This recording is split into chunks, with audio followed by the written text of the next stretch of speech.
a list of the search items that you used? Well, I searched amateur.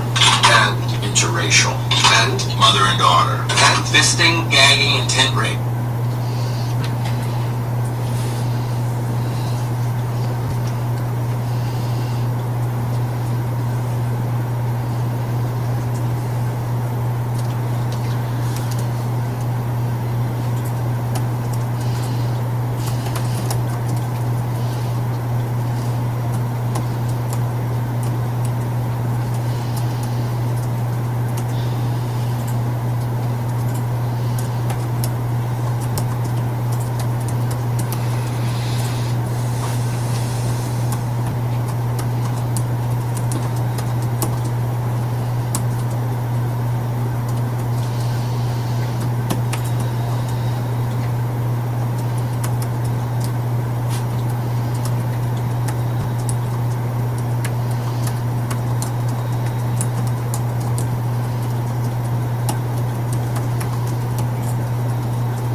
What the fuck is going on?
Live from the Raw Talk Studios in Southwest Florida, it's the Charles Richardson Show.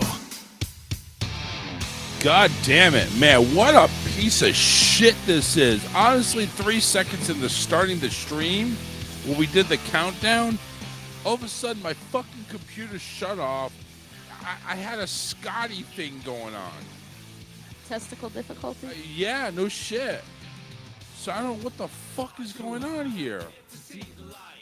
I'm changing the audio.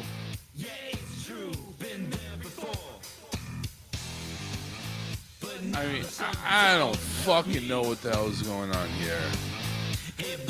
And on Mixcast. Mixcast is supposed to be there.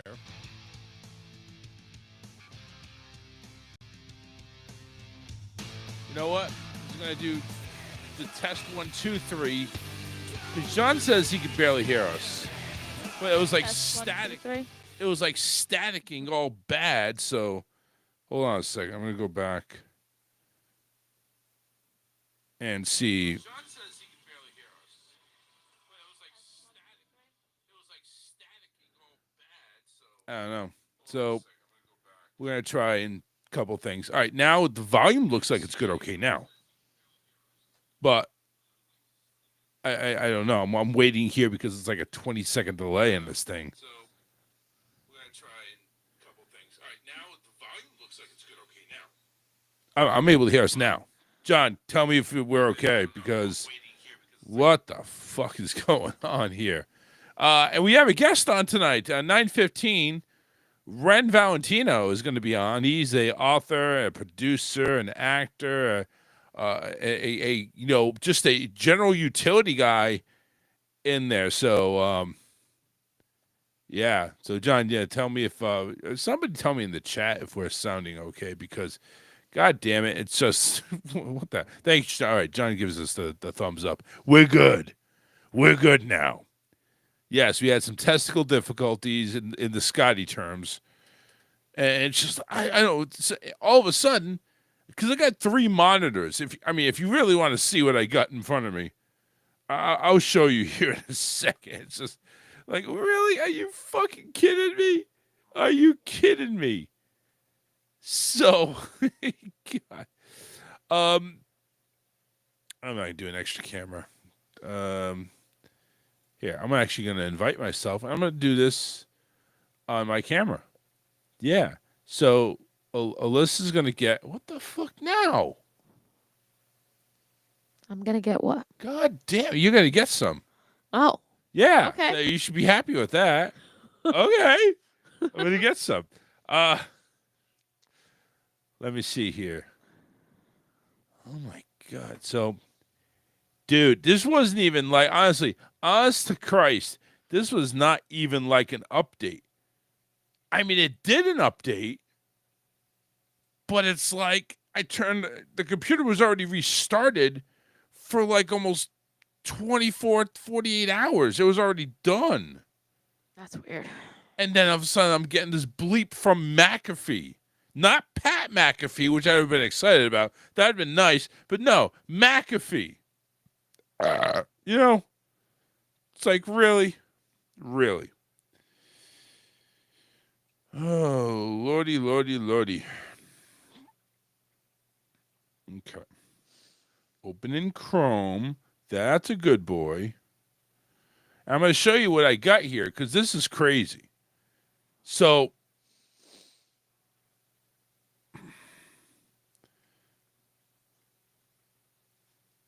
come on, you little biatch. Yeah. There. Now, I'm gonna. I can twist this around, right? Can't I? Face in front. No, I want to face the back. There. Facing the back. All right. Now we got together. Bring myself on real quick. And I gotta mute myself. You're turning yourself on? Oh yeah. Oh yeah, I'm turning myself on right now. If there's an echo, I apologize. It's muting myself there. So this is what I see. You take a look at what I see. I see some palm trees. You see? So this is what I see. This is my view. Okay. Oh, I thought you were going to share it on the no. on the TV. I'm not going to share it on the TV. This is my view. So I got three monitors. I got 2 more over here, which I could easily set up. Yeah, the wall that's blocking me off. I just would be set up on monitors. There's Alyssa, by the way. All right. Hey, Alyssa. Hi. All 3 of these goddamn monitors decided to shut off. I heard beep in my headphones. And all 3 of them shut off. And up here, there's my Sam broadcaster. Here is where I put the news and the Facebook stuff and all this other stuff and information I need to read off. And there is my live stream that I do on, this is the program I use, a Restream, to go ahead and do live on YouTube, Facebook, and whatever. All 3 of these screens turned off, and it went right to the screen. My Sam went here. My web browsers shut off completely, and my Skype, which is right there, which is I take phone calls from, is gone. All right, now I've given you the green light on that. I'm going to turn it off so you don't have to see me or see doing that shit anymore. And it's like now all of a sudden I hear this. John says I hear static, like all the static. So what are you talking about, static? So I went on to one of the live streams, and that's all I hear is. That's all I hear. Like, what the fuck is going on? I'm hearing perfect music. I'm hearing perfect volume. And apparently everybody else hears jack shit. So, I mean, I don't know what the hell happened. And Scotty had the same shit. Thank you. Somebody's calling in. Scotty had the same shit this morning with another update that was happening. But my update was done Monday night after I was done the show. I restarted it and updated it, and it's been on for over 48 hours. John, what's up, man? So when I was typing that, were you able to see what I was typing? I'm able to type and see what it is. What is that? You'll figure it out. Be mellow. There you go. I was able to see you typing, but I was too pissed off to go ahead and be calm and be mellow, man. Right. Because when it came out in the countdown, all of a sudden it's like you said, it sounded like an ocean wave, loud static. It sounded like shit. I get it, man. It fucking blew. Like, I didn't know what the hell it had to have been something to do with that little freaking. Oh, he hung up, or probably didn't. He'll call back. But it's, yeah. I had Ghost Scotty in my computer. Like anything, a testicle difficulty would go wrong. It went wrong, and it's just what the effing fudge was going on. You know what? Screw the F word today. It's just, it's just no. It's just not happening. It is not happening. I am sorry, but when that type of shit starts happening, it's just no. I mean, that just blows my mind how that happens. It blows my fucking mind. It's like technology is ruling our world. It's ruling. Oh my God. 81369. I'm not sure if maybe.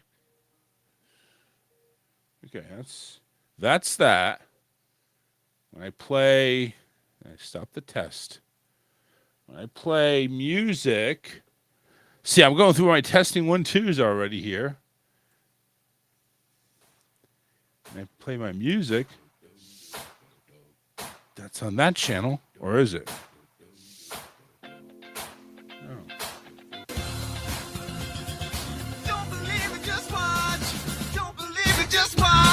So low, what the fuck? But that's the music. Oh, wait a minute.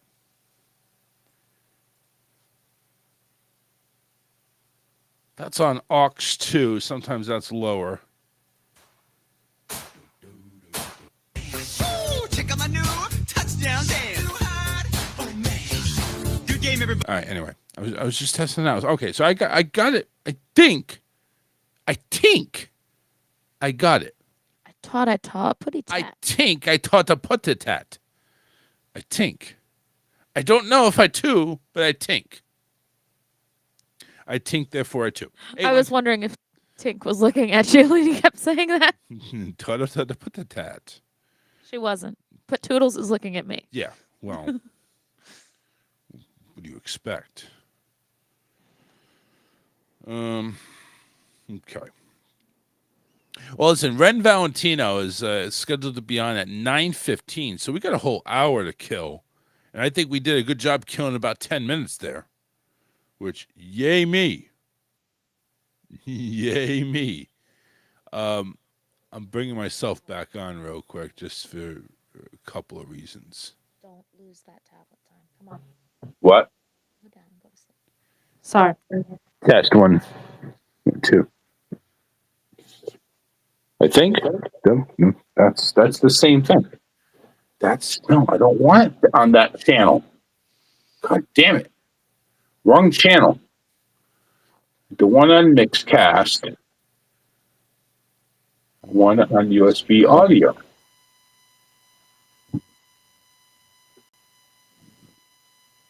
Let's try it that way. There we go. Much better. Turn that off, and there it is. Okay, cool. Got it. So now when Ren comes on, my channel that goes through the Skype won't interfere with Ren. And I can turn off the Skype so I don't have the tactical ringing in my ear when Ren is talking, in case anybody tries to call it. All right. I feel a touch better. Not a whole lot, but a touch. And thank you very much for dealing with my BS, everybody. Appreciate it. It's not often I have problems, but then again, I'm not as sophisticated as Scotty is on Just for Fun Radio. He's got like 7 million things that he has. I don't. I just got one thing. One player, one streaming platform that does it all. And yes, I can't go ahead and do cool things like he can, but it is what it is. I don't need cool things. He does. And anyway, thanks for Just Fun for listening and whatever. And off we go. All right. 813-699-5353. Again, Ren Valentino is on tonight. He will be at 9:15, and he'll close out the show. We'll have an edition of Alyssa's Good News tonight as well. So we look forward to that. So far, everything else looks good. Everything else looks solid, and we've been on for about 21 minutes. All right. So for those of you who don't like Disney, might as well just go ahead and tune off now because I do have an announcement. So as of yesterday or today, I forget. As of now, there is no more virtual queue for Tiana or Guardians. So those of you that go to Disney and notice that, you have to go ahead. Actually, I take that back. The 26th. I am sorry. The 26th of February. That's I was when going to say, I didn't ends. think it had happened yet. No, not yet. You're right. But Guardians of the Galaxy, which is the best fucking roller coaster ride in Disney, is now. Oh, you're getting into Girl Scout cookies. I was like, what's rustling Fuck yeah. around over there? How do you know that? You're blocked from my view. You're not supposed to see me. I saw you grab the Girl Scout cookies when you came in here. Yeah, but I'm checking them for ants. Oh, okay. Because right. Checking I them really with am. your taste buds. if Did you- I taste any ants on these? Nope. Don't taste them. I guess they're not there. You know what? I don't like you right now. That's not what's happening here. You can see I got my camera phone with the. They look okay. I will have some, and I will have some now. No, because see the problem with Girl Scout cookies, the problem with them, and there's only one real problem. It's when you unpackage them, they're not resealable. You can't keep them fresh or anything like that. You have to do like freaking everything. Everything. Just crazy. Ray's on YouTube. Says, no more waking up at the ass crack of dawn. Now I can just walk 2 hours and wait 2 hours in line for Guardians. Yeah. Yeah, pretty much. Oh, yeah. There's people saying it's going to be up to a 4-hour wait. What are you talking about, 2? You're being nice. I honestly think, and here's the God's honest truth. I'm not even playing. When you walk into the entrance of Epcot, there's going to be this one. There's going to be this Line one. starts here. Yep. There's going to be this one poor cast member holding up this sign. Guardians of the Galaxy line starts here. And I ain't kidding. They don't have enough rope to go ahead I'm and sure it might be crazy for a little bit, but I'm sure it will die down. Just like I don't know. Flight of Passage has died down. It's into like an hour and a half wait instead of like the obnoxious amount of weight. Oh, I've seen it at 200 minutes occasionally here and there. Oh, yeah, recently. Mm-hmm. And I don't get that ride anyway. It's only a virtual ride. It's not even a roller coaster. This is a roller coaster. This is the best ride on Disney. Now, true, very true, that I am going to go up March 1st, not this weekend, next weekend. Jimmy confirmed that. And I'll be going into the Pack of Wolves. Number one, because I got to find a goddamn popcorn bucket, which is at Magic Kingdom. So, but we're going to go to Epcot. We're going to try to get on Guardians.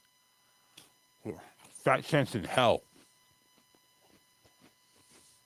Now, I wonder, though, since it's going to a queue or just a standby line, I wonder if Stefan would be able to get Das in there. It would still be the same as he would still go to the lightning lane, just like any other ride. Right. No, I get it. But I'm saying some of the rides don't have the DAS. Like Tron doesn't have the DAS. It doesn't. But we were able to use it for Guardians before with the virtual queue. I don't know why it would make any difference. Because it's going from a virtual queue to a standby line. It's different rules. I don't know. I don't think it's going to change. I hope not. But the difference with the DAS is we were able to get into the lightning lane, but we still had to have the virtual queue in there. Waiting for Spaceship Earth for Guardians Overflow will be awesome. Yeah, I know. That's going to be fucking hilarious. I guarantee you that one day that it drops, the virtual queue drops, and it's all hands on deck, Disney. All hands on deck. You're looking at 4-hour minimum. Ray, honestly, we should put some numbers together. We should have an over-under. I'm saying 500 minutes. That's like 4.5 hours. I think that's the limit.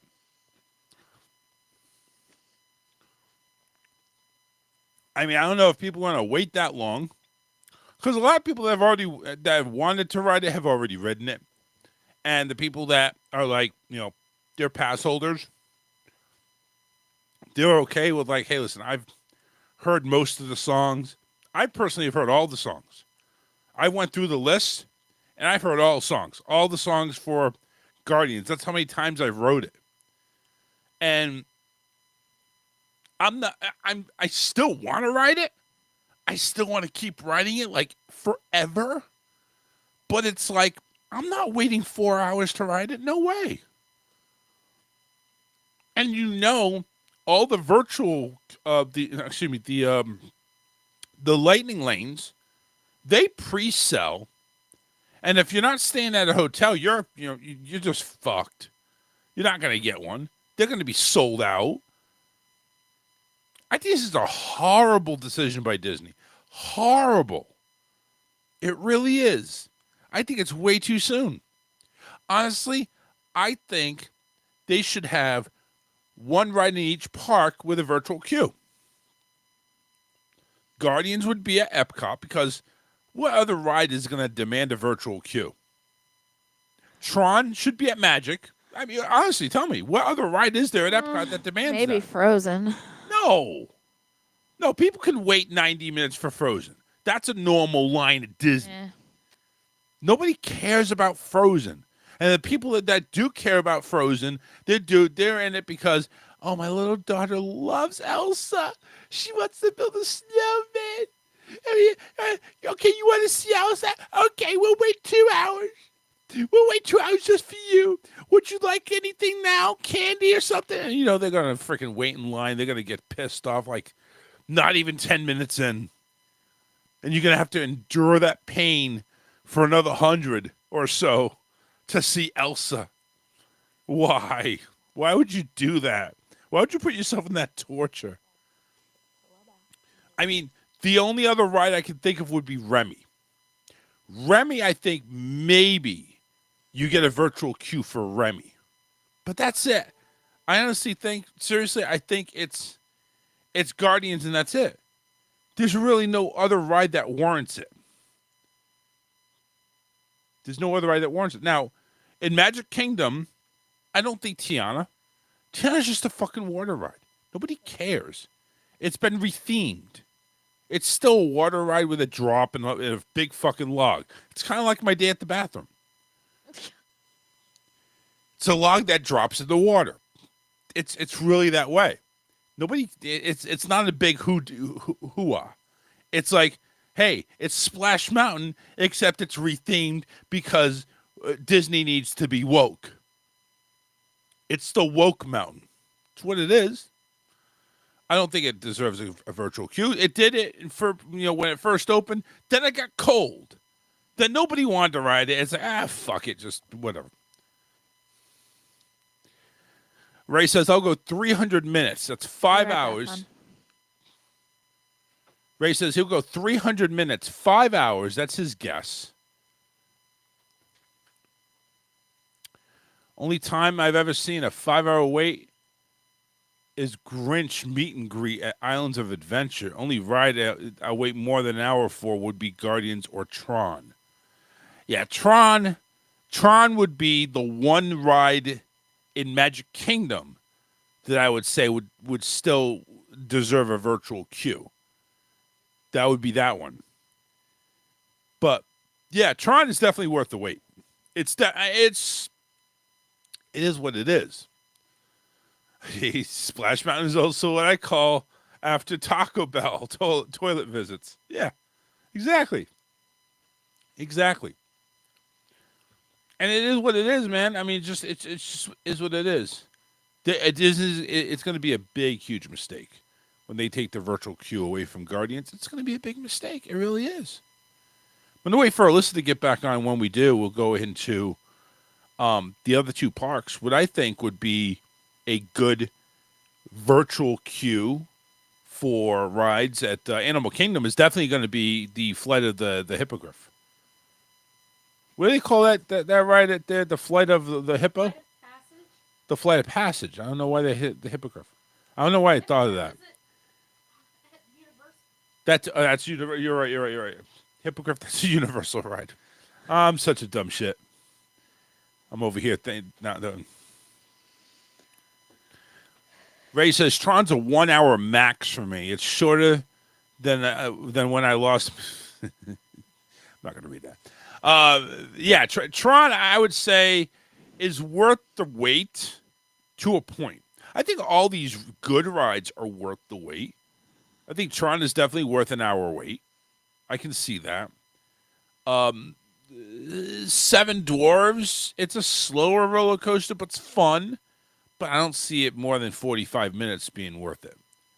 45 and under.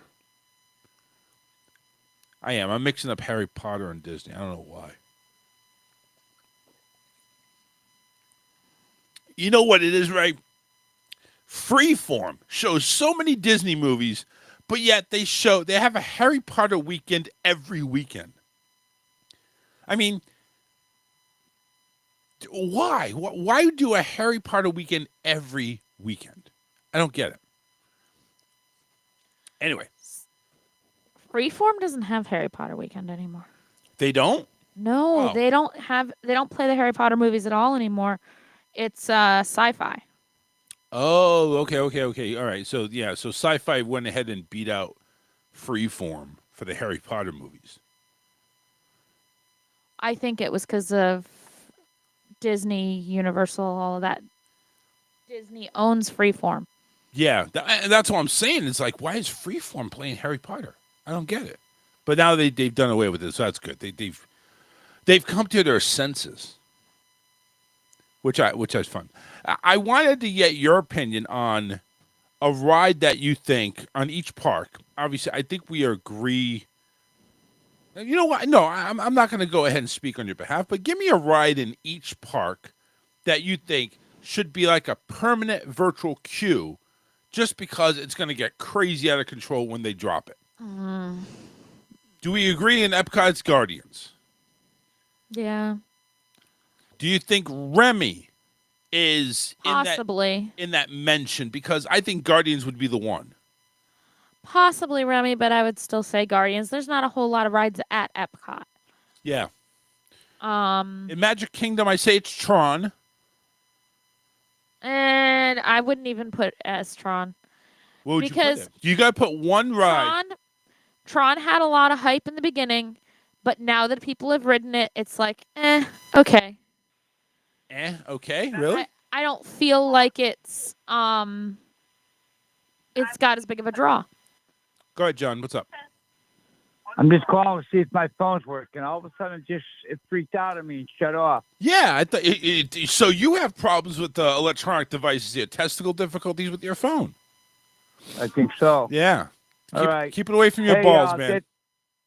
That talent, that guy last night, Scott Richards. Yes. Scott Edwards. Scott Edwards. He had a podcast on it, and he was showing Gary Michaels. You know who Gary Michaels is, right? From Scotty's show? Yes. He was talking about him a little bit. So I sent him a message, said, hey, get a hold of Gary Michaels. He might be interested in doing an interview. Then also, absolutely. I got a hold of Gary Michaels. I sent him the clip, and he says he's looking for a link. So it sounds like Gary wants to get in touch with this guy. Maybe they can do a get-together or something, a link, and talk about stuff. Yeah, absolutely. Absolutely. Go ahead. I wish them the best. Get them to collaborate. I think that would be that'd be a great one-on-one. So I just sent him another message to say Gary Michaels seems like he's interested. So try to get with him somehow. Maybe interview him, do a podcast or something. Yeah. All right. Cool. What's his guest on tonight? So Ren Valentino, you can actually go renvalentino.com. He actually is he's a jack of all trades. He is an actor. He is a producer. He writes poetry. He's an author. We're gonna dive into a lot of deep things with him. Cool. He's big into the horror films too, and I think Alyssa's gonna like that. Cool. Yep. I do like horror movies. All right, guys. You do, Alyssa? What's your favorite horror movie? Well, I like the classics. Halloween, the original Halloween is my favorite. I know you're. I like Scream. Okay. Like I'm not into the newer ones.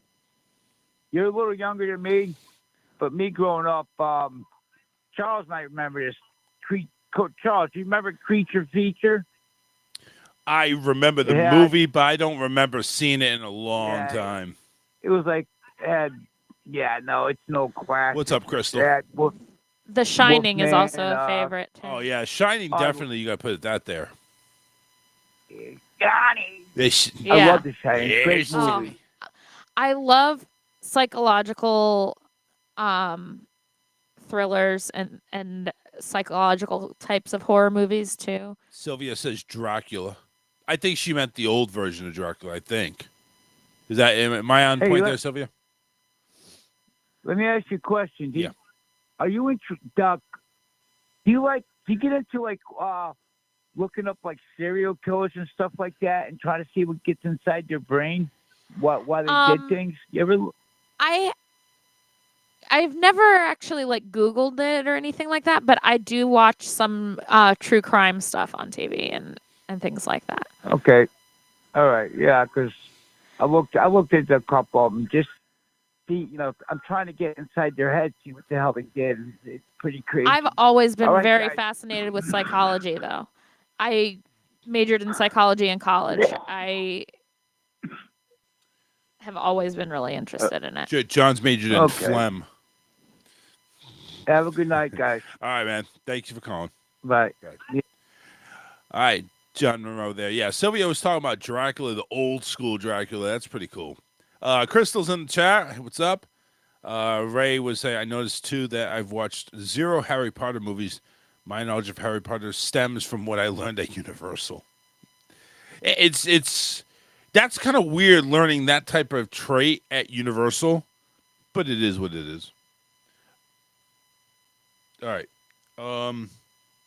Anyway, so we were talking about Magic Kingdom, the virtual queue ride. You just said Tron, no. What would go there though? I would say Maybe Mine Train. Mine Train? Okay. The wait for that one is usually pretty long. Yeah, I think it's a tie. I think Or it's pretty. You know what? Space Mountain. Let's take a Go look. with the old classic Space Mountain. Let's take a look and see. You know they did away with Astro Orbiter while they're renovating over there. I did know that. Yeah. But I think they're gonna bring it back.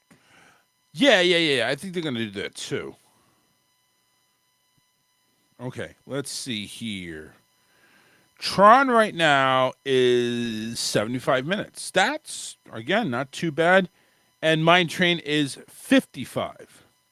So if we had to go right now, what the longest wait time is, it is Tron.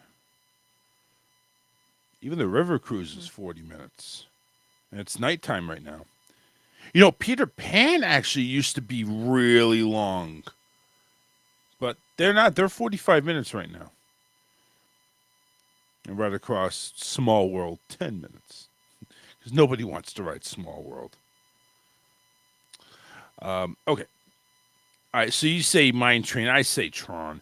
What about, let's go to Hollywood Studios. Which one do you think? I would think Slinky. Slinky. I would think it would be the Empire one, the one that we have to fight and everything. But I feel like the location of the line for Slinky Dog makes it really just annoying. Plus, it does usually have a long line. What do you think It is wasn't set up well. The queue was not set up well for Slinky. What do you think the wait time? Who's got the longest wait time right now in Hollywood? Right now. No, you cannot look on your app. Rise of the Resistance. Rise of the Resistance? Actually, no. Safari. Rise of the Resistance is third. No, the Tigers. What Tigers? At Animal. Oh no, never mind. That's Animal Kingdom. Yes, the wrong one. Sorry. It's actually Slinky with 50. They got a 50-minute wait right now. That's the longest. So the longest ride right now in Magic is at Hollywood Studios is only 50 minutes, which is a pretty quiet day if you ask me. But I think Rise of the Resistance would be the virtual queue. You say Slinky. Fair enough. All right. How about now let's Animal Kingdom. Now Animal Kingdom is closed, so I can't find out. There's no rides that anybody's riding right now because they're closed. Okay, Animal Kingdom, I would honestly say the Safari. Because that line can get long. It can, but honestly, so can the Banshee ride. Fly the Passage. Yeah. That's usually in triple figures right there. Yeah. I'm just saying. I don't disagree with you. I just know that when we are there and it's kind of hot out and we look at that Safari line and we're like, nope. So Ray is over here, says, don't worry. We're going to have a Cars virtual queue in a couple of years at Magic. A virtual queue for the Monsters coaster at Hollywood. Guardians and Flight of Passage would be the other two, according to Ray. Now, he's thinking in the future. I'm thinking about current rides. But it is what it is. Ren Valentino coming up at 9:15. Just going over his resume here. He's acted and produced, written books, many books. A lot of them involve fantasy, love, and some horror. Imagine that, love and horror, because love is horrible. Oh, stop it!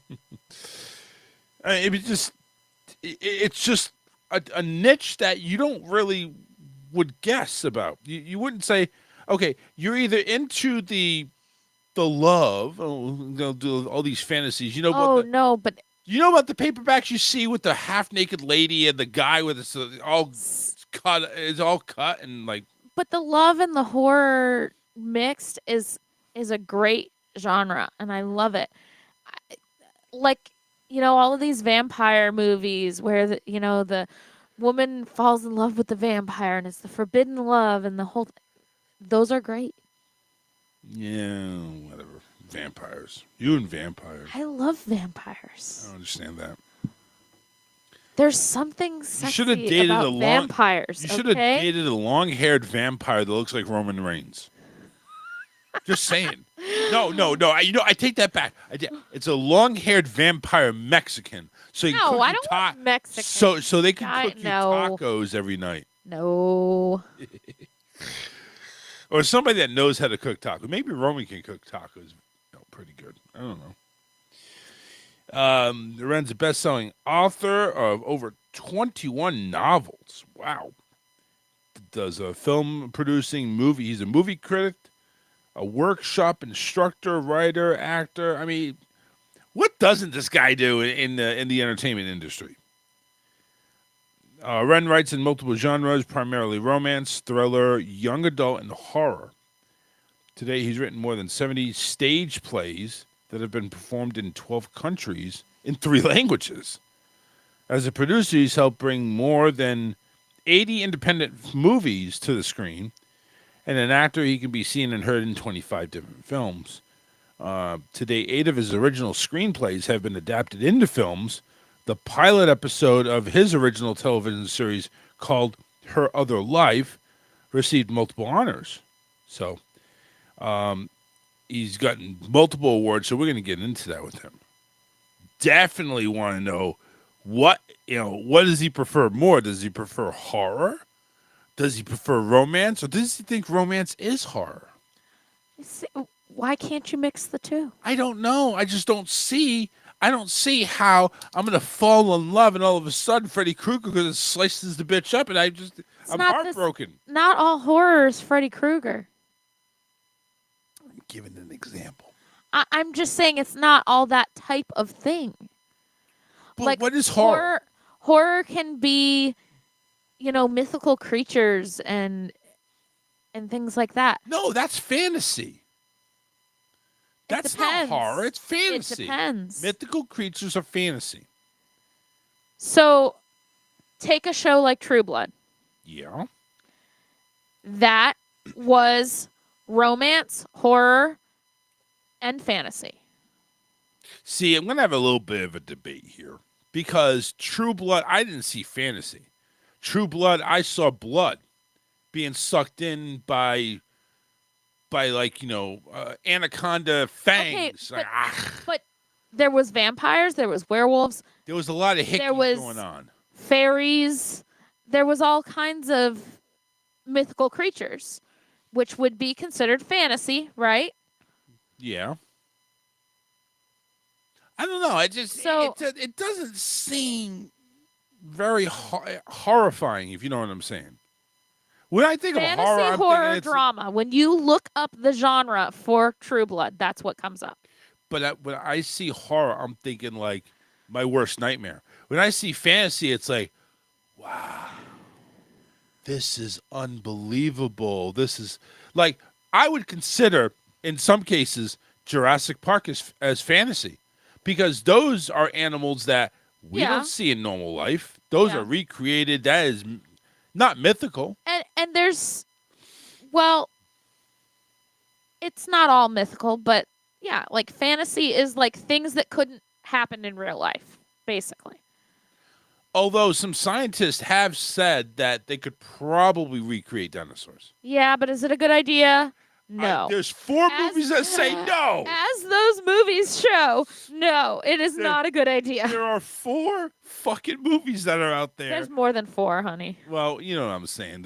6. There's a bunch of movies out there. There's 6 Jurassic Park /worlds that are out there that say, don't fuck with the dinosaur. Yeah, just leave them in the past where they are. They'll walk that floor. Gonna walk like the dinosaur. No, we don't need dinosaurs roaming the world anymore. They can they can stay as bones. But anyway, there's like a whole bunch of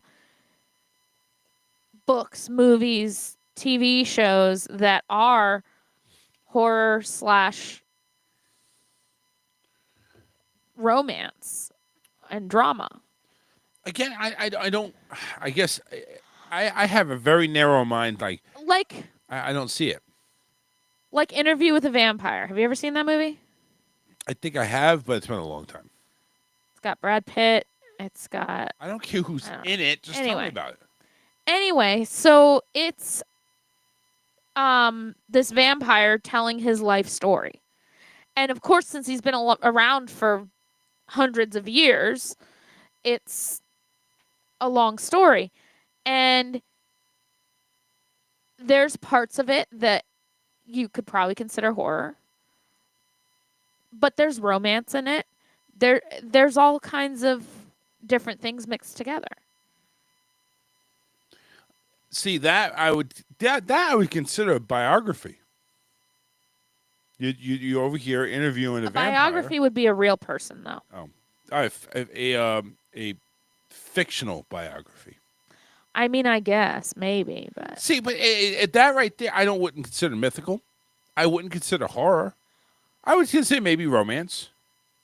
Isn't a vampire mythical though? I don't think of them as mythical, really. Do vampires really exist? I get the underlining meaning of what I said was mythical. It's like, you have these creatures that are not real in real life. Who knows? Maybe there is vampires out there. I mean, maybe, but But dragons and well, maybe werewolves too. I don't know. Maybe we just don't live in the right part of the. I mean, if you go to Australia, you see kangaroos. You don't see kangaroos anywhere else. So kangaroos to Americans are never know. mythical. They need to bring kangaroos to America. Have you ever No. seen? You probably haven't. The movie 30 Days of Night. I have not. 30 Days of Night? Yes, Nope. Haven't seen it. it's a vampire movie. Of course, that's why I haven't seen it. That's why I have. Yeah, right. It's set in Alaska, in an area where it is dark for 30 days out of the year, like completely all day, all night dark. But that's actually true. There are parts Right. of Alaska that are darker for longer periods of time, actually. Right. So, Right. well, in this area, it's infested with vampires. Infested. It's like they need to be. There's They need to be bring raid. Well, it's almost like The Purge, where so like See, that's horror for me. when this darkness hits. Oh yes, it's definitely a horror movie. There's nothing Okay. romantic about it, but when they get to that time where it's dark for 30 days, a lot of the people leave because they know that the vampires are out there waiting for them. Because Creepy. it's dark out all the time, so they can come out Right, anytime right. they want. Yeah, they don't. So that's probably why they live there, is because they have. Exactly. That's their season. That's their season of feasting. Yes. That's their season Yeah, of that feast. that is a full-on horror movie. Yeah. Yeah, I get It was a good one too, actually. Why are you playing the Days of Our Lives music? Because we're getting into drama here. I was just talking about a horror movie. Well, it's still drama. It's still really shitty acting, if you really want to ask me. You haven't seen it. How would you know? I can imagine. I can make up my own judgment without having to see it. Anyway. I mean, I can start talking about Days of Our Lives if you'd like. No, that's okay. You Okay. can you don't have to go that far. I did not bring that music in there just to go ahead and like. I don't know. It kind of seemed like it. Was it? I didn't do it. No. But anyway, we'll get into that because I really would like him to describe what really gets him into that mood or mode where he can go ahead and take horror, put it with romance, and sprinkle it with. It's almost like a Willy Wonka type recipe, you know. Go ahead and mix it around and left and right, back and forth, up and down, cream all around. RenValentino.com, WRENVALENTINO.com. That is his website if you want to check him out. It actually shows all of his accolades. I mean, it's just, he's got a lot, I'm telling you. You know what movie that I know you've seen because we watched it together? Right. I would consider a romance horror movie is the Warm Bodies. Okay. He was a I get zombie. it. I know he was a zombie, honey. I remember the movie. And I also think it's kind of gross when you're going ahead and making out with a guy that just got warm blood back in him. It's like, dude, get him into the microwave or something. Get him heated up a little bit more before you start sucking face. Because what happens if the blood hasn't rushed to his lips yet? You suck his lips off. So I looked up romance horror genre, and there's the top 20 movies. Oh, Life boy. After Beth, which I have never seen or even heard of, but it is Sounds stupid. It's already. about a zombie. Okay. Interview with a Vampire, which I just mentioned. Right. Lisa Frankenstein. That's a new one. Already sounds dumb. Ray says, put some respect on Days of Our Lives named. I laugh out loud. That's right. Ray watches Days. See? There's other people who watch it too. Listen, he'll know what's going on with Chad and why he's turned in such a pussy. They don't even show Chad that much Exactly. anymore. It's He's like here and there, he'll be on an episode or two, but he's not like he's such a wuss. huge main character right now. Whatever happened to him running the company, and he's just heavy-handed like his dad. And like, I mean, you know what? Let's get into it a little bit here. Chad has turned into such a fucking His pussy. wife got murdered. I don't care. Probably by him. No. Should have was been. not That would have him. been a great storyline. I don't know who murdered my wife. Yes, you do. No. You wanted to murder her because you were seeing some other broad on the side, weren't you? And it was Amy or some other, I don't know, some other, Natalia or whatever. It was name. Clyde Weston. Clyde Weston. What the fuck are you talking about? That's who killed his wife. Oh, we don't give a shit who killed his wife. We're making up shit as we go. That's the only way to go ahead and make these stories actually sound good is just make shit up. Because the way the stories are written, it sounds like garbage anyway.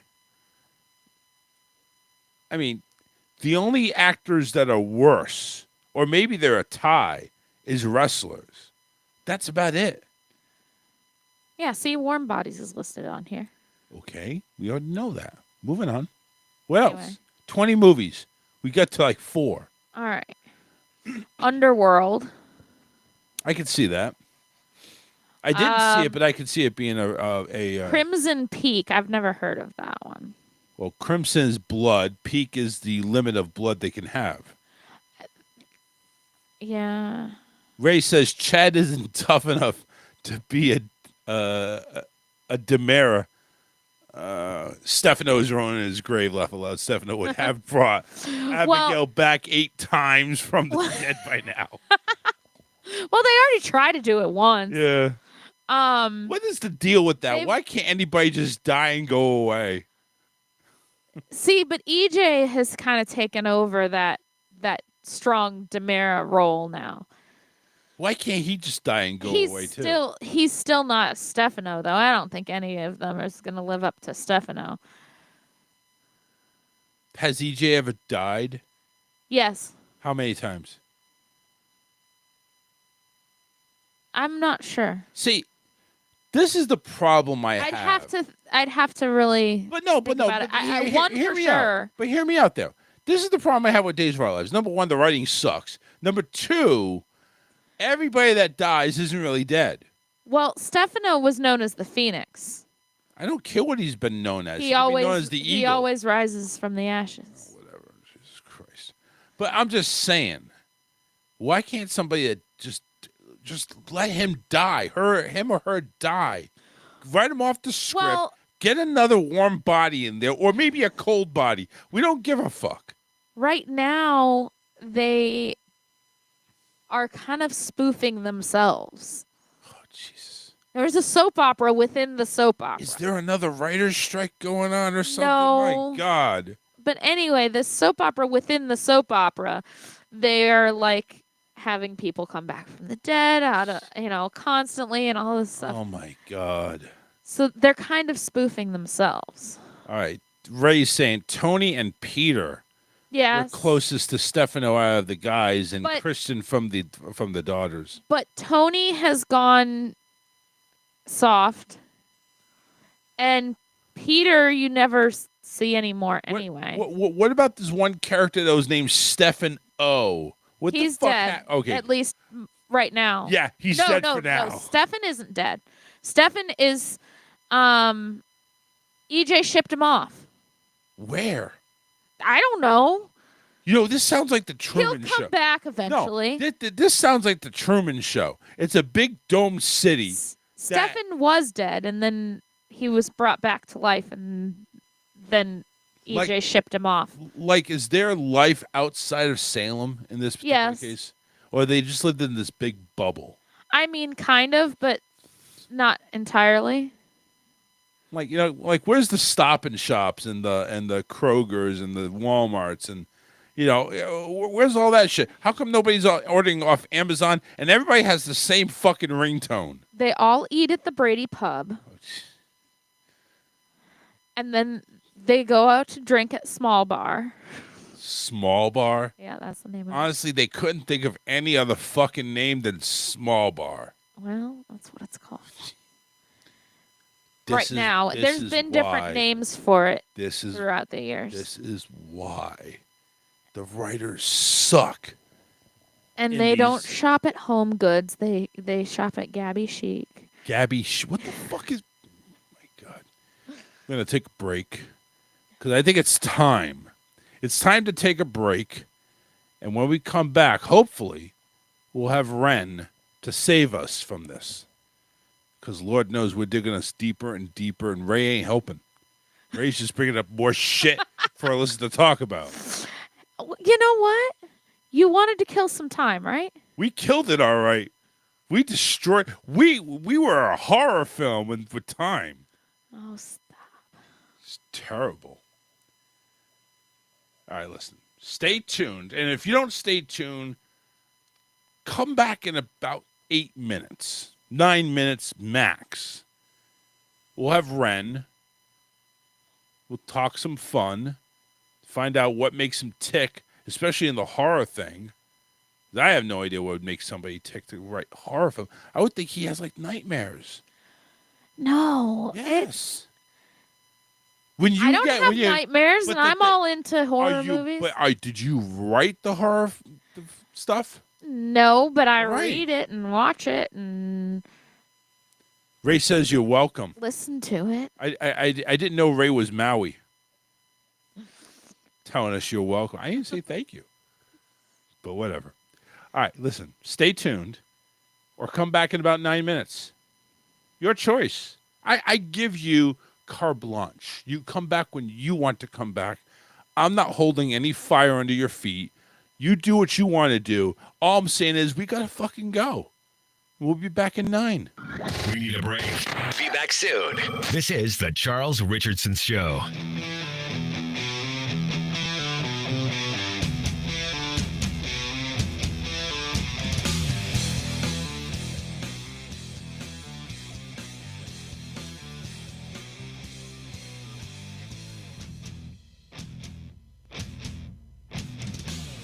Past the city walls, high above the courts and laws. They're building a machine, the likes of which we've never seen.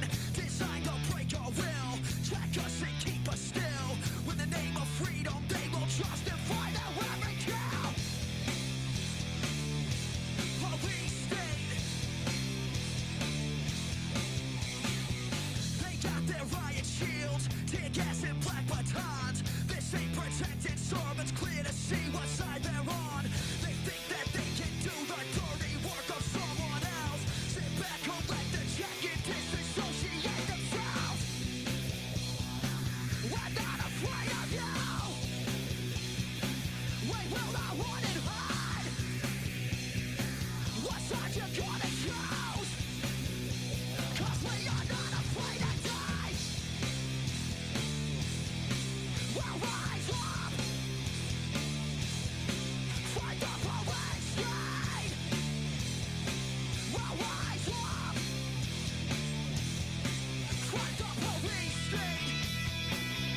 part of it.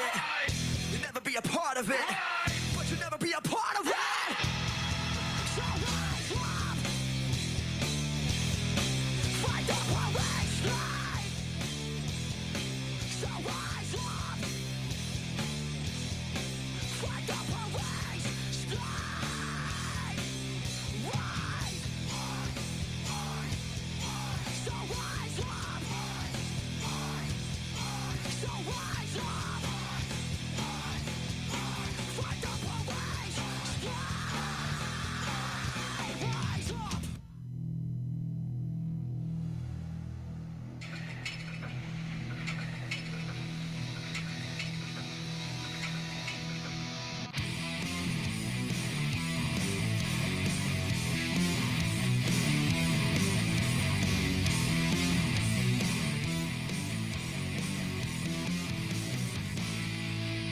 These lies sold by everyone to elevate themselves to this illusion.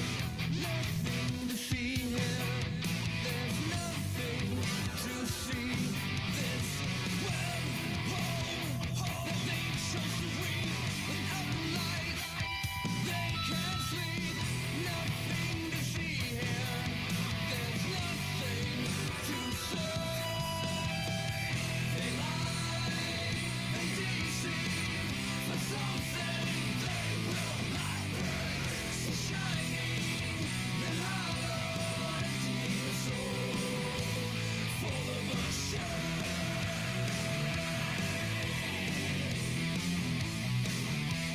Full of a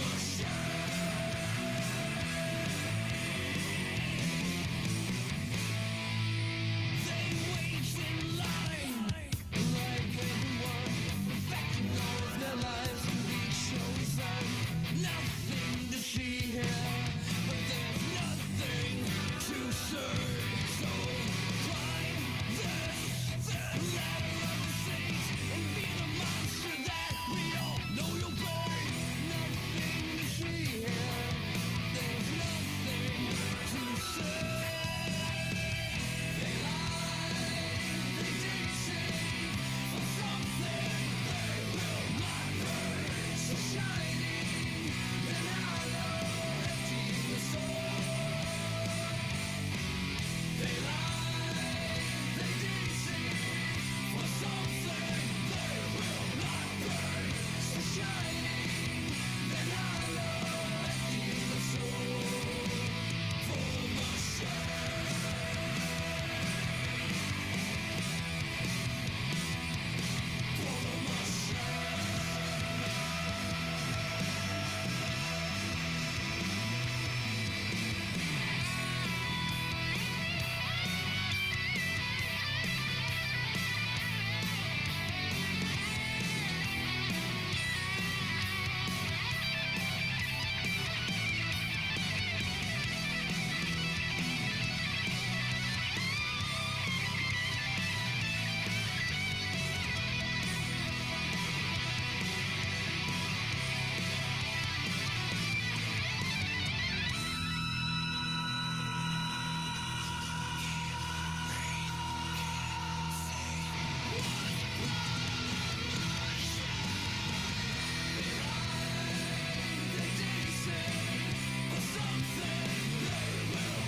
a boring salad. Oh, it's actually delicious. Everybody always says that about the salad. They're all a bunch of fucking liars. No, I love it. It's really good. Have some Cookie Crisp. You need something nutritional. Why do you think I want your Cookie Crisp? Because you've been staring at it and you No. want it. Hey, what's the deal here? You guys ever gonna make out or what? Teddy, come on, dude. No, I'm just saying. You look like you're hitting it off. You know, I mean, Sam, you dig him, right? Hey, Where the hell's my coffee? I've been waiting for 10 minutes. I'm so sorry, sir. I forgot. I'll get it right away. Jesus, you're a waitress. You're not building rockets. Figure it out. A prick. Hey, $20, I can toss a Cookie Crisp into his ass crack. Wait, let me try. I used to pitch for the softball team in Arizona State. Oh, yeah? Was your mascot a broken condom? Shut up. Oh! Oh, my God! Oh, my God! Who did that? Oh, Jesus Christ. You gotta be kidding me. Now, we're assholes. Look what you did. I swear to God, I'll kick your goddamn ass. Who was it? Sir, I apologize for my 5-year-old son. I'm sorry, sir. Cookie Crisp in your bum-bumsies. I'm sorry. Well, under the circumstances, I guess it's okay. Oh my God, now we're even bigger assholes. Go get my Cookie Crisp out of his ass. You guys making trouble over here? No, man. We're just minding our business. Let's try to keep your boyfriend under control here, yeah? Oh, he's not my boyfriend. Oh. Good. I would just get the check. Thanks. Of course. Oh, my God. John, did you see that? She was totally giving you the fuck me eyes. No, she wasn't. She was giving you the fuck me eyes. What are the fuck me eyes? Yeah, it's some women just have fuck me eyes. Do I have fuck me eyes? Now you have give us the ring, my precious eyes. We better get going. We're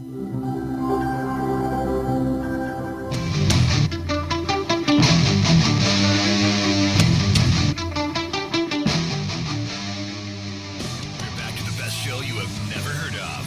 That's the Charles Richardson Show. Oh, yeah. We'll go back, everybody. 813-699-535. You know what? The hell with the phone number. We're not going to need it right now for the next 45 minutes because in the green room, I don't even know why they call it that. Why do they call it the green room? Is it painted green? I'm not sure. I don't know why they call it that. It's just really weird. Here, I'll Google it. Yeah. You do that. You go ahead and Google why they call it the green room. Anyway, in the green room, we have a guy that has done so much shit. The fact that he does not, I mean, he may have a star on the Walk of Fame. I have no idea.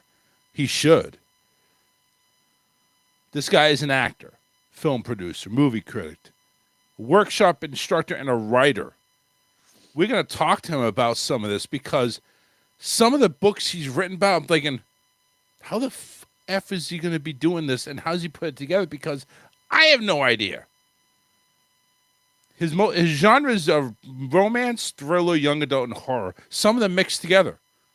Like, can you imagine a romance that thrills you with young adults and is horrifying? I don't. True Blood. Will you shut up about True Blood? I'm telling you, that's the type of genre that is. Anyway, let's bring him on. Mr. Ren Valentino. Ren, hello and welcome to the show. Hello. Thanks for having me. Appreciate it. No, of course. Thank you very much for taking time. All right. I got to start because we were basically kind of prepping you for the first hour, and it's like, this guy's written romance, horror. I don't understand that. My wife apparently does. She's been labeled. She can't get True Blood out of her mouth for whatever reason. Or she Well, it's a great show. Exactly, right? What is a romance horror book or film? What is that? It's a really cool hybrid when you think about it, because it's a little bit of something for everybody. You get a little bit of the scare factor and the gore, and then you get the love story in there, right? Which sort of set things on fire in a really cool way. That's, I think, going back to True Blood, which is a great show, great books too, by the way. Yeah, I've read some of the books too. Yeah, the books are really, really great. She's Charlene Harris is a wonderful writer. But I think that show was so popular for that reason, because it was such a combination of really cool elements and spoke to multiple audiences in a really great way. So not surprised at all. I'm glad to hear that it's one of your favorites, though. Yeah. She honestly, she is going to be tickled pink, and I'll probably have a tough time pleasing her tonight because she's going to think about horror books and horror films, because that's her niche, and that and vampires. You don't get it. You I don't don't. get the horror I stuff. don't. I don't. I don't have the teeth like a vampire. That you want that. You want the long haired, nice and ripped vampire dude that looks like Roman Reigns in the wrestling ring. That's what you want. I get that. And who knows how to make tacos? That sort of thing. But I'm just saying. So listen, Yeah. just from the list, you've done all these things. Yep. Have you done? What haven't you done that you would like to try to dive into at this stage of the game? That's such a great question. Sleep, maybe? What? Rest? No sleep for the weary there? Yeah, vacation? No. I don't, it's kind of strange. I've never really like thought about like what I haven't done. I kind of let the universe send those things my way, and it does regularly. Like when I got into voice acting by accident, and my life has been kind of full of those happy accidents along the way, and I just kind of go with it and just enjoy it when it comes my way. I think my harder thing is deciding what not to do, because I'm sure you figured this out right now. I have a hard time saying no to opportunity and to doing stuff, because I just want to experience as much as I can. I got to ask you a question, because when you say what not to do, yeah, I'm taking a look at your Facebook page. I'm going to send you a friend request, by the way, if this goes well. Obviously, we'll know if it went well if I get accepted or not. But fair enough. I see you have an OnlyFans.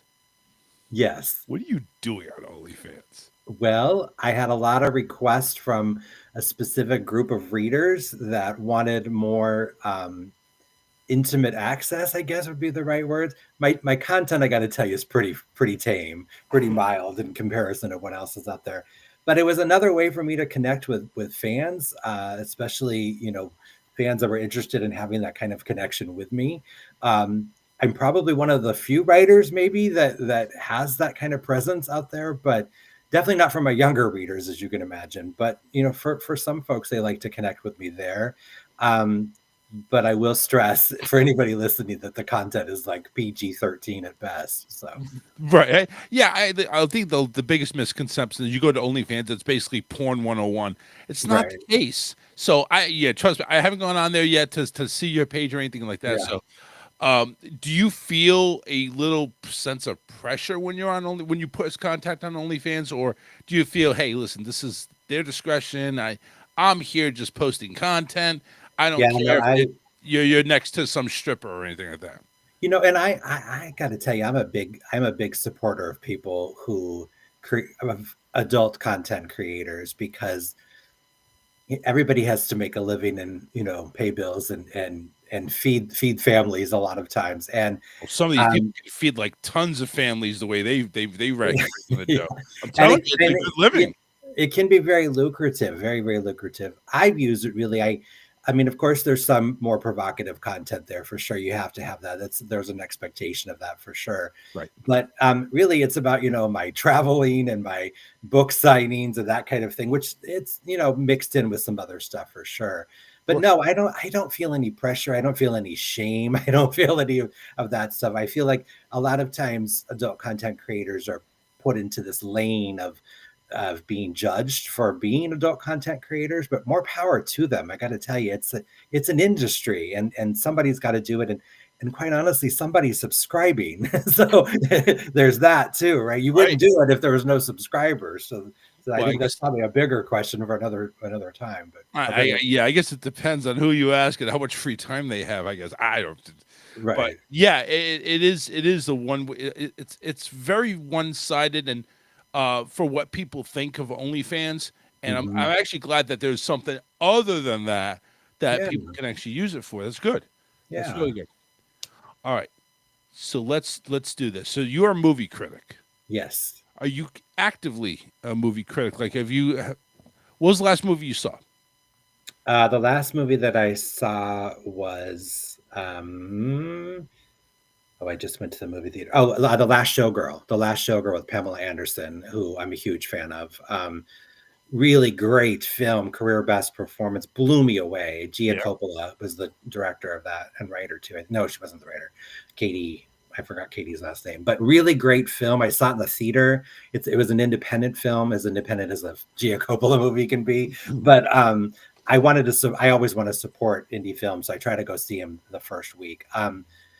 Really, really great film. But yeah, I write film reviews for Fantastic Classics.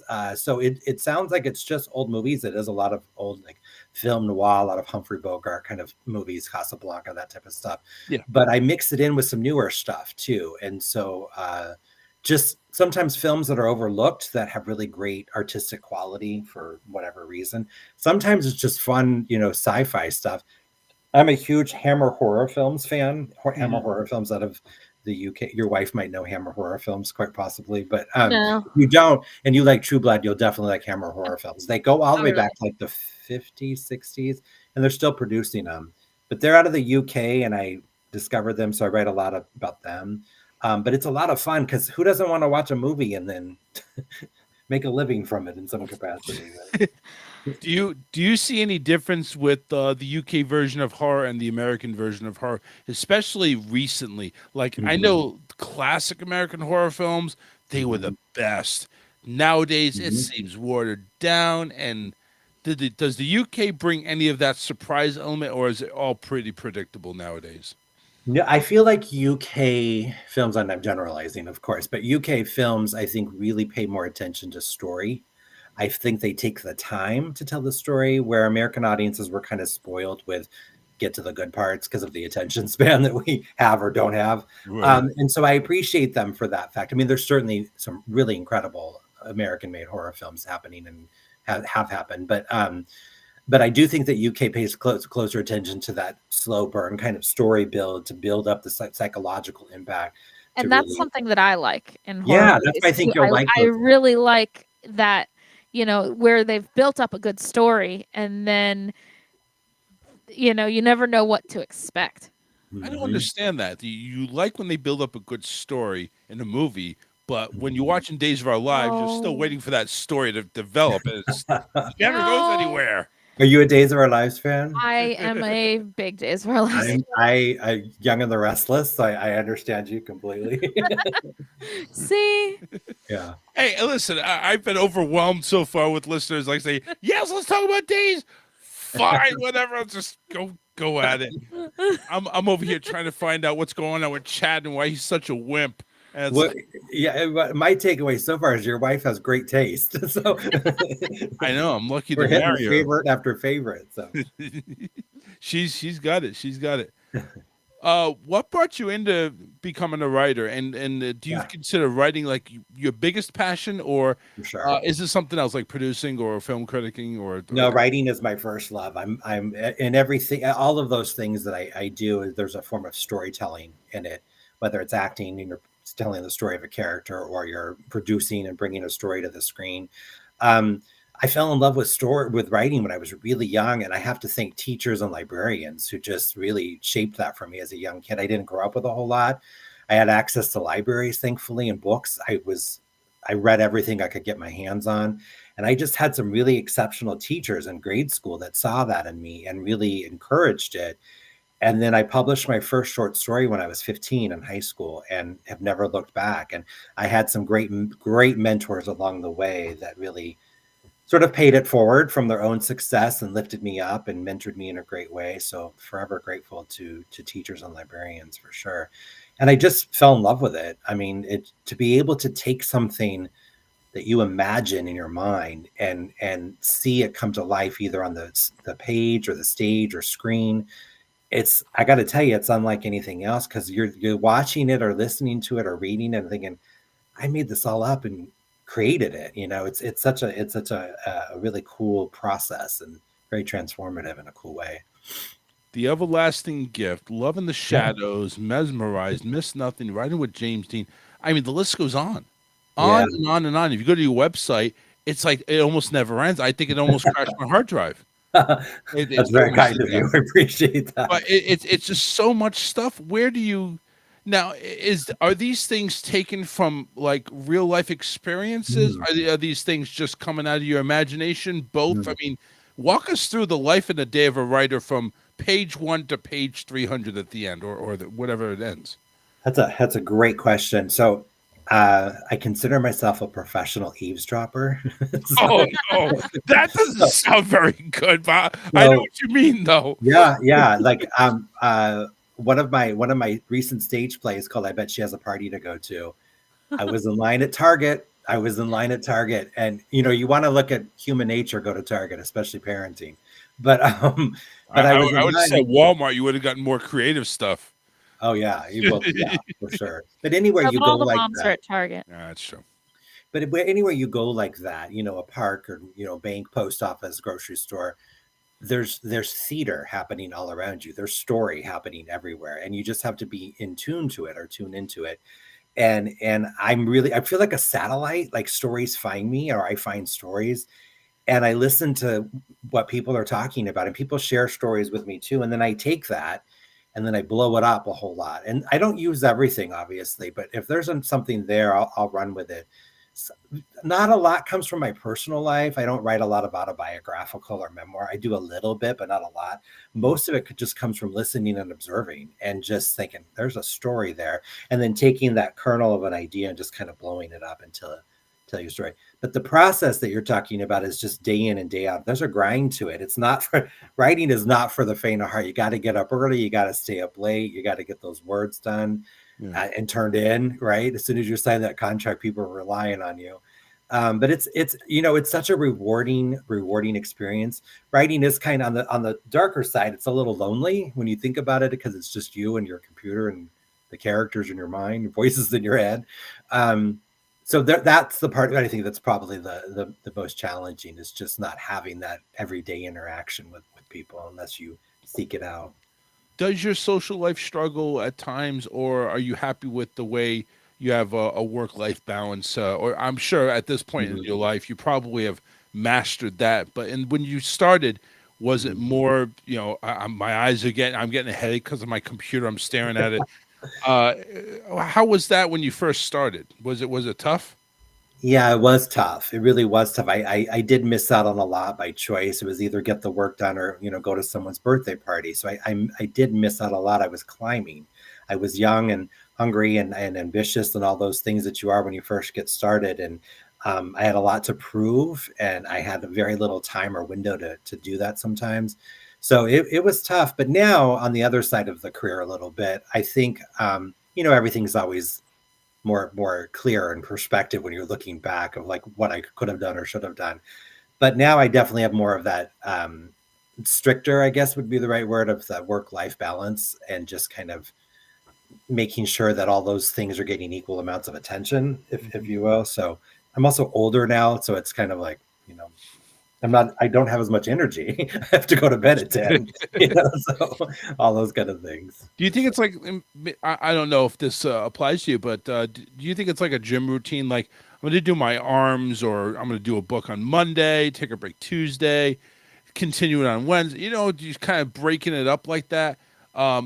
Nowadays, are you breaking it up, or are you like Monday through Friday, I'm just going to grind and I'll enjoy my weekends afterwards?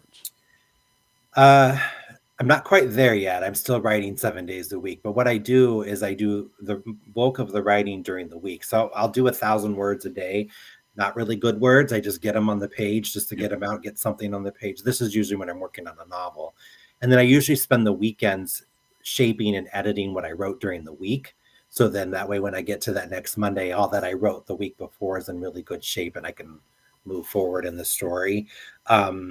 But now I'm working less. I'm saying yes to less, if that makes any sense. I know it doesn't sound like it, but I am. You're able to pick and choose on your stories. Yeah, I've been writing a little bit less because the movie stuff has been taking off a little bit more for me. And so a lot more of my energy's been going with the film and TV stuff. So, but it's been great. No complaints whatsoever. Enjoying every moment of it.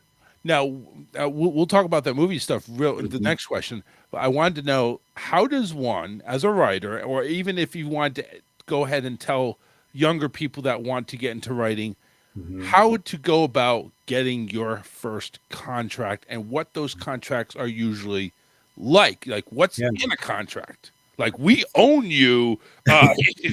What is it like? And I've worked with a lot of traditional publishers, so I feel comfortable speaking on that. But it's It's the first question about getting your work notice and attention. I've been a teacher for many years at the college level, so my immediate response is study the craft, know who came before you and how they did it so well. I feel like I'm a lifelong learner, so I feel like I'm still learning. I can't learn enough about writing. You constantly want to continue to be better at what you're doing. I think if you get to that place where you stop thinking about learning and improving, I think the writing kind of gets a little stilted, or can. I feel like young people tend to write to please, or they write for a certain audience in mind. And I always say, try to find that place of truth for yourself to write from, because the writing's going to be more authentic. I also tell young people when I work with them as an instructor that they're the only ones who can tell that story that they're going to tell. Nobody else can tell that story. Everybody's got stories inside of them. I think it's just a matter of pulling them out and putting them on paper, and then being brave enough to share them out with the world. In a very, when you think about it, everybody's got an opinion. It's a pretty hypercritical world. So to put yourself out there, especially as a young person, and be like, this is my work, feel free to criticize it. That's some thick skin, tough skin you got to have. But you got to go ahead and be able to take the hits as you go up, huh? Yeah, you do. And there's a lot of them, because, there's always the more you do and the more successful, the more the list of haters tends to grow a little bit. Right. Well, so you have to just be prepared for that. One of my DJ friends who does his another show as well and his own radio, he basically said, you are not succeeding unless you're getting hated on. Mm-hmm. Because with haters, there's of course your fans on the other side. So if nobody's hating on you, something ain't right. You're not doing your job. So I tend to think if you got haters, pat yourself on the back, smile, nod, like pretend it doesn't hurt. Even though it may not hurt. Just like whatever. Just thank you very much for hating and noticing me. Right. But I encourage everybody to write. I think that we need more stories from more creative minds out there, and just write that story that you want to write, that you've been thinking about. Do it today. Start today. Write 100 words every day for a week, and you got 700 words already, which is 3 pages in a book. So I think people just have so many beautiful, wonderful ideas, but never get to that place often to be able to express those ideas. And we need them. We need those stories. It's awesome.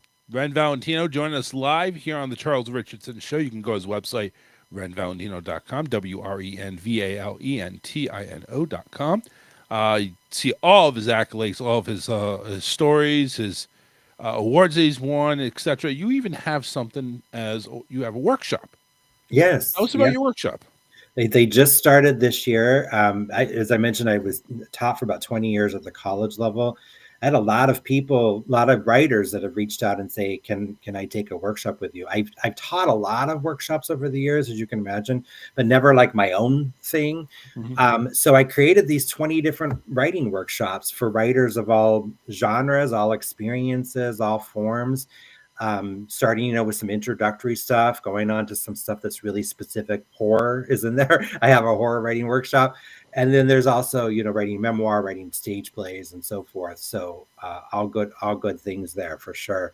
But the workshops are just, they're very, very low cost. They're very affordable because, writers, we don't make a lot of money sometimes. So I want to keep that in mind for people, make them accessible for people. Yep.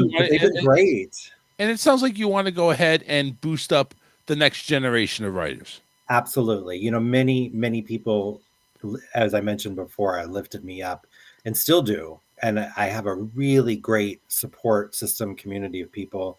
So fortunate to have that from all different walks of life and also sorts of, backgrounds and so forth. I think it's really important to surround ourselves with not necessarily people who are just like us, if that makes any sense. So otherwise, your writing's not very informed. You got to have a variety of people in your life to keep that writing fresh. Yeah, I think if you go to one niche, then you're missing out on niche 2, 3, 4, 5, and 6. It's like, what about them? Yeah, you're excluding them. Why are you doing that? You gotta get it all included. I mean, I get you're not going to hit every niche, but at least expand your mind. You know what I'm saying? That's good advice. Yeah. All right. Very successful as a writer. Congratulations on all that, by the way. Thank you. I'm very glad you're basically passing it forward to the younger generation. Obviously not free, but still affordable. But your knowledge is power, and power is money. So you got to make listen. Ren can definitely go ahead and get you to the next level. Even maybe be a millionaire. Who knows? Down the road. You also did voice acting. Yes. So tell me. So you done acting and voice acting. Yeah, both. When you're in front of the camera. Well, first off, the question would be are you more comfortable voice acting or actually acting? Or is there a difference? Definitely a difference. It's an interesting question. No one's asked me that yet. So thank you for that. I definitely feel more comfortable voice acting. I feel like the on camera, so I start to feel even more, I feel self-conscious. I think anybody would being in front of a camera, but I think I'm more aware of my performance when I'm on camera. Like I'm like in my head too much. When I'm voice acting, I'm in my home studio. I can be in my pajamas, which I usually am. And you can do multiple takes, and you can try silly things without having to embarrass yourself in front of a crew of 12, 15 people, right? So I feel like it's a little less vulnerable. But the vulnerability I think is good for me too, because it's when I do the on-screen stuff, which I've done a few of recently. It definitely gets me out of my comfort zone. It's a different experience creatively, but I appreciate the parts of it there. But voice acting definitely is the thing I fell in love with. And it was one of those happy accidents too that I had talked about earlier. Right. Now, voice acting, I'm assuming is you match up your voice to animation. No, actually, I do a lot of I have done a little bit of animation, but I'm in a lot of horror movies. So you'll hear me. I'm the voice. I'm the voice on the I'm leaving a voicemail message for the main character on his or her cell phone, and I'm the voice of the. So you'll hear I'm the radio caller when the main character's driving in their car, trying to wonder how they got lost in the rain. I'm the person who calls into tech support with a really funny story. So I've played so many different fun parts that when I got into voice acting, I didn't even realize how many layers there is to voice acting. And so I start watching movies very differently of like how many voices you hear in a film, but you don't ever see those people. And it just made me more aware of that. So that's actually, I didn't think about that. I'm over here thinking voice acting, animation films. Yeah. And I have done a little bit of that. What most people think of when they think of voice acting. Yeah, that you're doing cartoon character, which that's a great thing to do too. And I have done a little bit, but I've had more success. I work with a wonderful film company called SRS Cinema. They do a ton of low budget indie horror films, really, really fun stuff. And Ron Bonk, who's the owner of that company, has been really good to me and matching me up with some really good roles there. I've got to play Ghost and all kinds of really fun stuff. So look at you. It's fun. Does that ever bring nightmares to you? Like, oh my God, you're so immersed into the film. I mean, do you get really revved up into the character to the point where, I mean, don't get into the Joker like type character too revved up. But do you ever get revved up like that to where you're so immersed in the character that you sometimes portray it in real life? No, I definitely have more of that separation in the acting. I will tell you though, the writing, because I write scary books as well, that I think is definitely much more of like a psychological, like scaring myself sometimes when I'm writing. Well, because you're coming up with all the scenarios now. Yeah. And then I gotta go watch like an episode of like I Love Lucy or something just to like be able to go to sleep because I scared myself. But yeah, it's pretty funny. Job hazard. You gotta take a woo-saw moment there. Yeah, exactly. We got a question from one of our people listening in. John Monroe is a big fan of us. It says, do you have a favorite horror writer? I mean, besides yourself, of course, but do you have somebody that you look up to? Yeah, I do. And sadly, she passed away a couple of years ago. But I grew up reading Lois Duncan, who wrote, among many other things, I Know What You Did Last Summer. I don't know if you remember that. Oh, no, I never heard of that. Yeah, she wrote the novel. She wrote a lot of young adult horror movies, or horror novels, and I devoured all of them as a teenager, and it really shaped my writing. Huge influence on my writing. I think if you read anything I write that's scary, you'll see the influence there. I was really fortunate in the last couple of years of her life to be able to connect with her on social media and just have great conversations with her and really expressed to her how much her writing meant to me, and it still does. So yeah, definitely my favorite writer, Lois Duncan, and wrote some really great spooky books. It's awesome. That's awesome. What is acted or not acted? Mhm. What is your favorite horror flick of all time? The original Halloween. Thank you. That's my favorite too. You know what? I'm just gonna See, leave you two alone. yeah, I feel like we're best friends waiting to happen. There's the connection right there. Yeah. Yeah. I don't understand why they had to redo Halloween. It's just it was Well, perfect the first time. I Yeah. like the Rob Zombie version too, though, because I Mhm. like how it gets into the psychology of Michael Myers. Yeah. Michael Myers is a psycho though.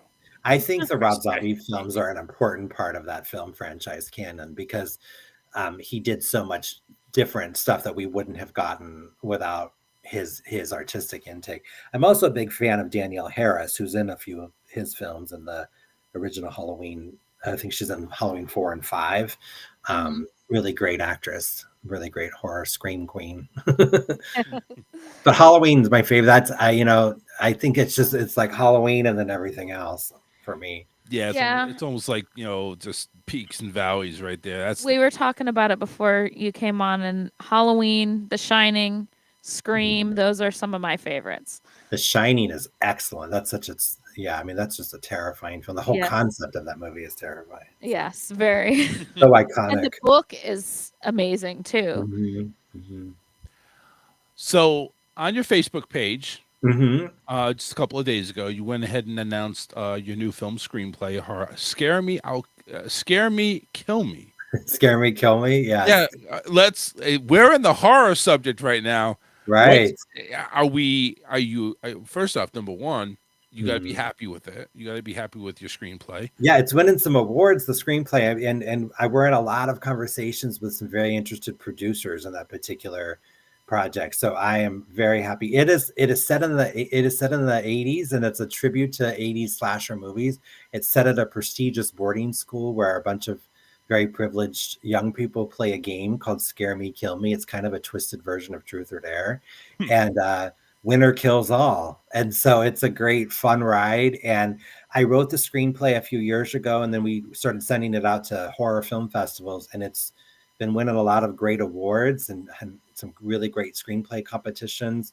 And so it just started getting a lot more attention, which is just great. So hopefully, in a few months, I'll have some great news to share with everybody about that. But it's going in a great direction. It was a lot of fun to write. Well, of course. Listen, I can't imagine anything that you do right is going to have some type of joy, some type of satisfaction that finally comes out and you can share it. And it's like, I can't imagine you not writing and feeling bad about it afterwards. I mean, you got to be able to be happy about what you have. Check out Ren Valentino's website, renvalentino.com. Again, check out his all of his stage plays, short stories, screenplays, even the poetry. Look at you going ahead and writing some poetry out there. I love it. And of course, your workshops. You can go ahead and sign up with the workshops over there. And if you have any questions, there's always a way to contact you. So number one, Bells and Spells is on there as well. Looks like. Yeah, So that's a good. Halloween story of mine. Really fun. The Yeah, tale and thank you both for inviting me on. It's so great to meet you both and hang out with Absolutely. you. I'm going to send a movie list to your wife since I know the movies that she Oh loves. yeah, she needs it. She needs it. All right, Ren, I want to thank you very much for coming Thank on. you. We appreciate it. Best of luck on Thank you very everything, much. and hopefully there's some break, just take a vacation. Yeah, I remember hopefully. Yeah. Yeah, I hear you. Thank you so much, both of you. And I appreciate it a whole lot. Thank you, Ren. Have a good one. You too. All right. Bye-bye. All right, Ren Valentino. Very good. Very, very accomplished. Done a lot of things. And, what can we say? It was just a great all-around guy. I mean, he's just a nice guy overall. And very successful. And listen, he said it plainly. Listen, you got to go ahead and have to pound that pavement to go ahead and to break through. So we're going to take a break. We're going to go ahead and get a couple of songs out of the way, and then we will get to Alyssa's good news, and we'll be right back right after this. Or maybe not. I don't know. We'll try and figure it out. Wrapping up the show with Alyssa's good news after a short break.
San Francisco, California. This is weird. You know what they got in San Francisco? A gay mafia.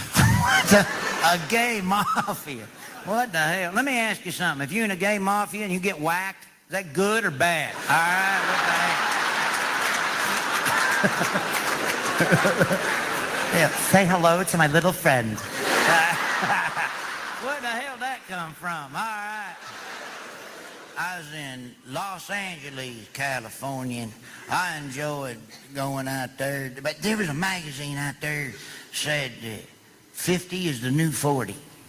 You ever see that article? 50 is the new 40, and then there's another one said 30 is the new 20. I sent it to my cousin. Hopefully he can convince a judge that 16 is the new 21. All right. God damn. I seen Hugh Hefner. What's Hugh Hefner? About 80-something, 90 years old? He's old, I know that, all right? He's walking down the street with a Playboy bunny under each arm in L.A. I swear I thought they was filming Weekend at Bernie's 3 when I seen him go down there. Good Lord, I feel sorry for him, surrounded by all them good-looking women. 80, he can't do nothing, you know? He's like a little kid at Disney World, too little to go on the really good rides, you know what I mean? He tries to hop on them supermodels. He ends up getting real dizzy and has to sit on the edge of the bed the whole night, you know, eating crackers and drinking 7-Up. My buddy's like, he's on Viagra, but a lot of good Viagra does. If you sleep through the whole boner, you're 83 years old, for God's sake.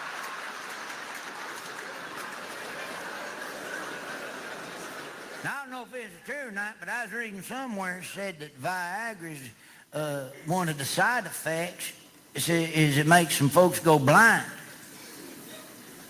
How big are these things getting? Poking people's eyeballs out with wieners in this country. Unbelievable. I don't use Viagra, knock on wood. All right, I don't use Viagra. That's right.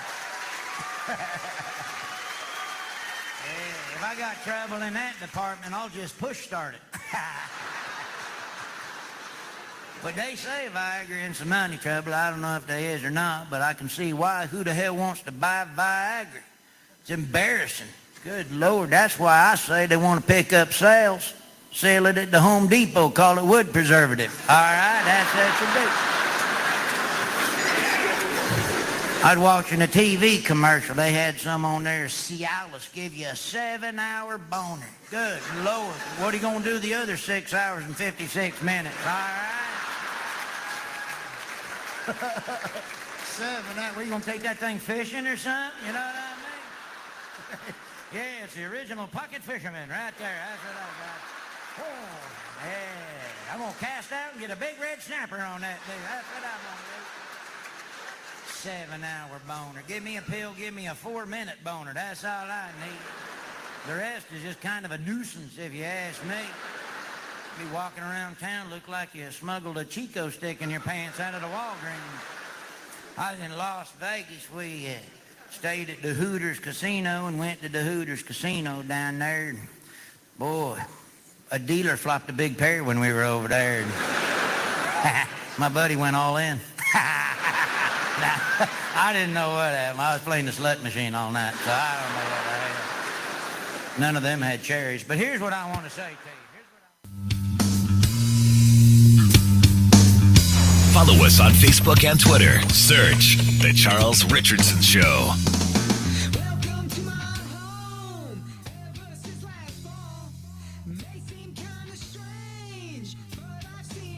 You know, Facebook are a bunch of dweebs. What? They won't let me at them. Oh, you don't know them, so add people you might know. What a bunch of shit. Swear to God. If you look somebody up and you ask to add them, it should let you add them. It doesn't. Well, that's dumb. It is dumb. D-U-M. Dumb.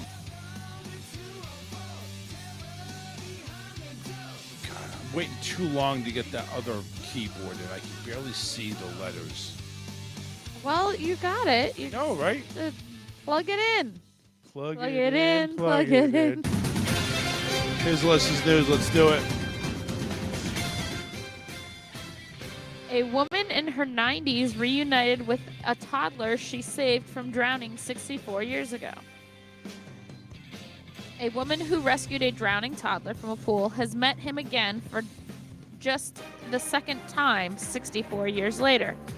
CBS 8 San Diego was live at the reunion organized by siblings of Ben Cowell, now 66, with his savior Barbara Ribeiro? I don't know. Now 94. She was Barbara Urban back then. See, that's a lot easier. Yes. In 1961, when she made the front page of the San Diego Sentinel. In her 30s, she was attending a party when word spread through the guests that a baby had vanished. Fanning out to search the neighborhood, she says she doesn't know why she picked the house she did, but it was the right one. 21-month-old Cowell had wandered about a block away from the party and fell into the pool. Ribeiro described the scene of Cowell's body down at the bottom of the pool as scary, frightening. She jumped in, pulled him out, and performed both mouth-to-mouth and CPR on the instructions of a neighbor who knew how. Though the families kept in touch, it wasn't long before Cowell's family moved out of the San Diego area. Meeting each other for the first time in 64 years, Ribeiro, who warned the TV crews she was liable to cry, welcomed Cowell, saying, "Hello, hello, young man." Now a business owner and father of two, Cowell said it was so nice to see her.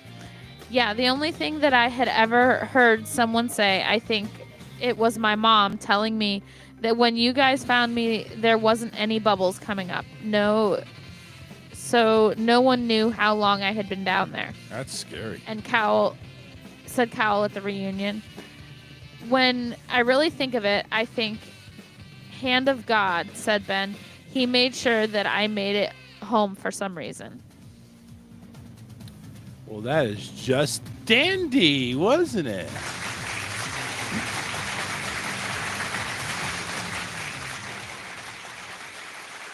Gotta like those good stories. Yep. Those good news stories always bringing us a smile to our face. No matter how tough life is, you gotta be happy for what tragedy that was avoided. So, I want to thank again Ren Valentino for coming on. Great interview. Yep. Great interview. Make sure you go and visit his website, renvalentino.com. And, of course, don't forget to go ahead and like and share the show. We can be found on Facebook, YouTube, and on our pilot station. No, it's our main radio station, Power One Radio. You can visit us at power1radio.com, the number one, and listen to 80s and 90s dance hits 24/7. And before we go ahead and end, we need to go ahead and tell John bye. Hi. Take care. Hey, that was a great interview. Guy did really well. I enjoyed it. Well, thank you very much. We enjoyed actually doing it. That's Well, I was able to send him a friend request. You know what? You suck. Maybe he blocked me. I don't think so. Maybe he didn't like me. Alyssa, that was a great story. It's a heartwarming story. We need more like that. I agree there, John. Sometimes Yes, they're harder and, to find. Charles, so far this year, I like the way you're going, getting guests on the show, and I think you found your niche. I think I'm trying my best. It's not easy to get guests every week. As a matter of fact, but the next show on Monday, no guest. But on the 26th, we do have another author, Michelle Dickinson. Dickinson is going to be on Wednesday at 8:15. So we'll have another guest next Wednesday here on the show. Question: where are you finding these guests? That's that's classified information. Okay. There's a couple of websites I go on that are their guests are ready to book. Cool. I enjoy. I'm starting to really enjoy the show very much again. Anyways, love you guys. Have a great night. Well, thank you, John. Keep it going, brother. All right, thanks. He's starting to like the show now. I wonder if he didn't. No, like he the show said, "I'm before." starting to like the show again." Again, okay, again. I guess he hated the show at one point in time. I don't know. Anyway, again, thanks to Ren Valentino. Make sure you visit the website, especially if you're a writer, young writer, or an old writer, whatever, looking to go ahead and hone your craft. Workshops are available right there on renvalentino.com. All right, we're out of here. We'll see you Monday at 8 p.m., barring any crap that may screw up my computer again. Hopefully nothing. And if I do have something like that, I'm yelling at Scotty. Take care, everybody. All his fault. Yeah, it's all his fault for testicle difficulties. Bye, guys.